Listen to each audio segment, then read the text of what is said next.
Hi friends, welcome to our channel Venkat words. నేను మీ వెంకట్. ముందుగా వీడియోలోకి వెళ్ళే ముందు నా ఛానల్ని సబ్స్క్రైబ్ చేయండి, నా వీడియోస్ని లైక్ చేయండి. నా ఛానల్ ఉపయోగకరంగా అనిపిస్తే 10 మందికి షేర్ చేయండి, సబ్స్క్రైబ్ చేసుకోమని చెప్పండి. అయితే నేను మనకు చిన్న కథ చదివాను. ఏంటంటే, ఒక కొడుకు ఇంట్లో అల్లరి చేస్తున్నాడని వాళ్ళ నాన్న ఏం చేశాడంటే ఆ కొడుకుని తీసుకువెళ్ళి ఒక హాస్టల్కి జాయిన్ చేశాడు. జాయిన్ చేసిన తర్వాత ఆ కొడుకు అప్పటికి బతిమలాడుతున్నాడు, నాన్న వద్దు నాన్న, ప్లీజ్ నాన్న, నేను నీతో ఉంటాను నాన్న, నేను నీతో నేను బాగా చదువుకుంటాను నాన్న, నేను నీ దగ్గరే ఉంటాను నాన్న, ప్లీజ్ నాన్న, నన్ను హాస్టల్లో వేయొద్దు నాన్న అని శత విధాల బ్రతిమలాడుతున్నా సరే నువ్వు నా మాట వినట్లేదు, నువ్వు బాగా చదువుకోవాలి, ఇక్కడ ఉంటే పాడైపోతావు, అసలు ఇంట్లో అమ్మ మాట వినట్లేదు, నా మాట వినట్లేదు, తీసుకెళ్ళి బలవంతంగా ఆ కొడుకుని హాస్టల్లో జాయిన్ చేస్తాడు. ఆ హాస్టల్లో జాయిన్ చేసి తండ్రి వెళ్ళిపోతాడు. సంవత్సరాలు గడిచాయి, కాలం మారింది, కొడుకు గొప్ప ప్రయోజకుడు అయ్యాడు, మంచి పొజిషన్లో జాబ్ తెచ్చుకున్నాడు. ఇప్పుడు పరిస్థితి తారుమారైంది. ఆ కొడుకు తండ్రి అయ్యాడు, పెళ్ళయింది, అతనికి ఒక కొడుకున్నాడు. ఇతను వయసు పెరిగింది, కొంచెం ముసలితనం వచ్చింది. వస్తే ఈ తండ్రి చేసే చేష్టలు మనకు తెలుసు కదండి, ముసలితనం వస్తే చిన్న చాదస్తం వస్తుంది, అది కొంతమందికి ఇబ్బందికరంగా అనిపిస్తుంది. అయితే ఏం చేశాడంటే ఈ తండ్రి చేసే చేష్టలు తట్టుకోలేక తన తాలూకా బిజీ షెడ్యూల్లో తండ్రికి సమయాన్ని కేటాయించలేక తన తాలూకా డబ్బు సంపాదనలో పడి తండ్రికి సరైన సమయాన్ని ఇవ్వలేక ఏం చేశాడంటే తండ్రిని తీసుకొచ్చి ఒక ఓల్డేజ్ హోమ్లో జాయిన్ చేయడానికి తీసుకొచ్చాడు. ఇప్పుడు పరిస్థితి తారుమారైందండి. తండ్రి బతుకులాడుతున్నాడు, ఒరే నన్ను జాయిన్ చేయకురా, ప్లీజ్ రా, నన్ను అర్థం చేసుకోరా, నేను బాగానే ఉంటాను రా, ఇంట్లో చాదస్తంగా ఉన్నాను రా, నన్ను అర్థం చేసుకోరా అని బతిమలాడుతూ ఉన్నాడు తండ్రి. తీసుకొచ్చాడు, మొత్తానికి తీసుకొచ్చి ఒక ఓల్డేజ్ హోమ్కి తీసుకొచ్చి అక్కడ కూర్చోబెట్టాడు. ఆ ఓల్డేజ్ హోమ్కి వచ్చిన పెద్ద వ్యక్తి అతను వచ్చినటువంటి ఆ ప్రదేశాన్ని మొత్తం చూస్తే అతనికి ఏం గుర్తొచ్చింది తెలుసా? అతని పాత రోజు ఒకటి గుర్తొచ్చింది. అది ఆ రోజే కొడుకు బతకలాడిన రోజు.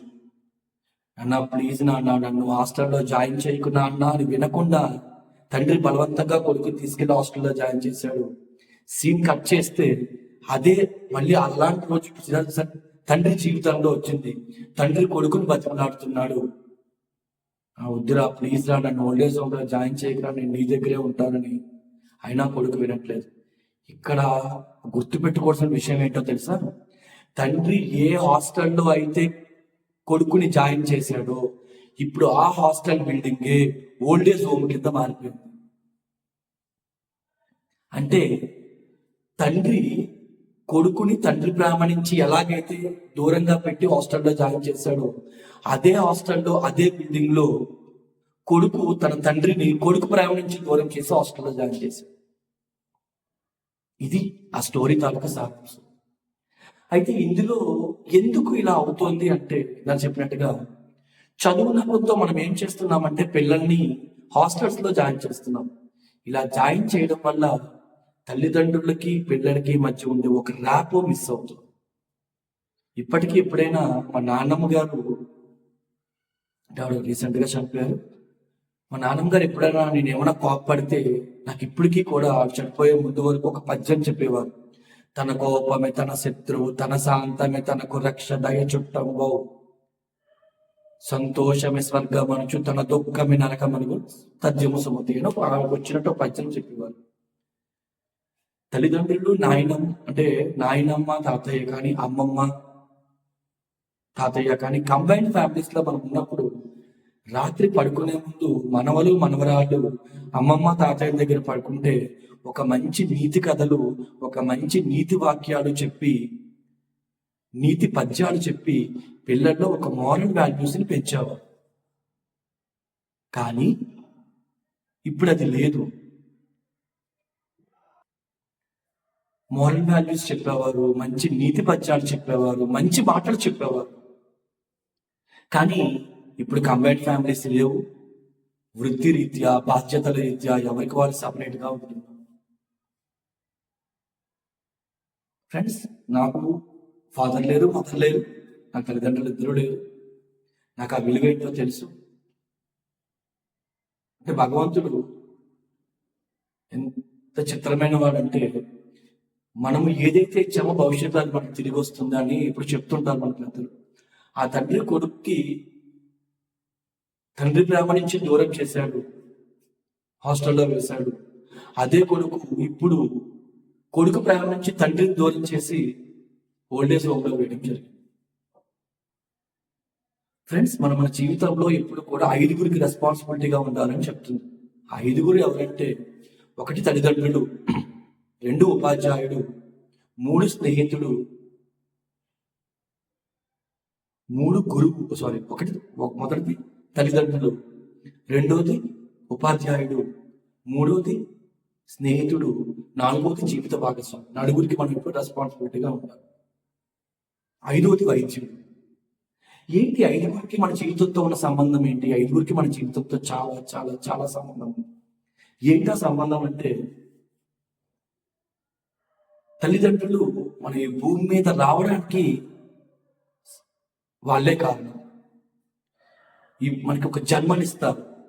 ఉపాధ్యాయుడు ఆ జన్మకు ఒక అర్థాన్ని చూపిస్తాడు, మన బతుకు ఒక అర్థాన్ని చూపిస్తాడు.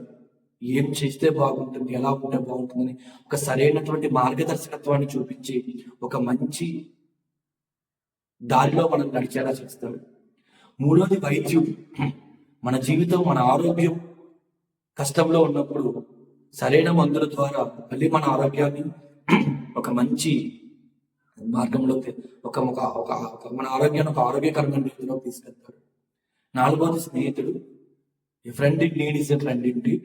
కష్టం వచ్చినా నష్టం వచ్చినా మనల్ని ఎప్పుడు మన వెంటే ఉంటాడు. 5వది జీవిత భాగస్వామి. తన జీవితంలో సగం జీవితం గడిపి మిగిలిన జీవితాన్ని మనతో పాటు షేర్ చేసుకోవడానికి వచ్చినటువంటి వ్యక్తి. సో మన జీవితంలో ఎప్పుడు ఆన్సరబుల్గా ఉండాలి. సో ఫ్రెండ్స్, దయచేసి గుర్తుపెట్టుకోండి, మనం బతికున్నంత కాలం మన తల్లిదండ్రులకి ఓల్డేజ్ హోమ్ అవసరాలు రాకూడదు.